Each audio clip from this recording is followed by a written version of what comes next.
ఇవి ఎప్పుడన్నా తిన్నారా గైస్? మొన్న నాకు స్విగ్గీలో ఏదో షాపింగ్ చేస్తుంటే కనిపించినాయి అనమాట.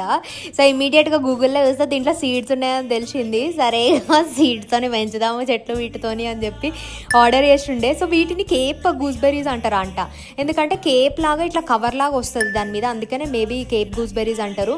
బట్ గూస్బెర్రీస్ అంటే యాక్చువల్గానైతే ఉసిరికాయలు కదా, కానీ ఉసిరికాయలకి వీటికి అసలు సంబంధమే లేదు గైస్. టేస్ట్ పరంగా కానీ లుక్ వైజ్ కానీ గూస్బెర్రీస్ అని ఎందుకు పెట్టారో మరి తెలియదు, ఎవరికైనా తెలిస్తే కమెంట్ చేయండి. సో సీడ్స్ తీసే ముందు టేస్ట్ చూసిన అసలు ఎట్లుంటాయి అని చెప్పి టమాటాలు లాగా అనిపించినాయి గైస్ నాకైతే. దాని లోపల సీడ్స్ కూడా తినొచ్చు.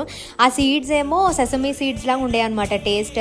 సో ఎనీవేస్ మనకు సీడ్స్ కావాలి కాబట్టి ఆ సీడ్స్ అన్ని తీసి మంచిగా వాష్ చేసి ఎండబెట్టేసి టిష్యూ పేపర్లు వేస్తే 3 డేస్కి మంచిగా ఇట్లా పెరిగినాయి గైస్. 5 డేస్కి స్ప్రౌట్స్ కూడా కొంచెం పెద్దగా అయిపోయినాయి అనమాట. ఇప్పుడు చెప్పండి what to do, what not to do. I don't want to kill them like kiwi sprouts guys, అవైతే చచ్చిపోయినాయి. సో మీరే చెప్పాలా సాయిల్ ఎట్లా ఇన్కార్పొరేట్ చేయాలా దీంట్లోకి అని చెప్పేసి. మీ సలహాల కోసం, విలువైన సలహాల కోసం కమెంట్స్ మీద ఒక కన్నేసి ఉంచుతా. మీ ఛానల్ మీద 2 కన్నేసి ఉంచండి.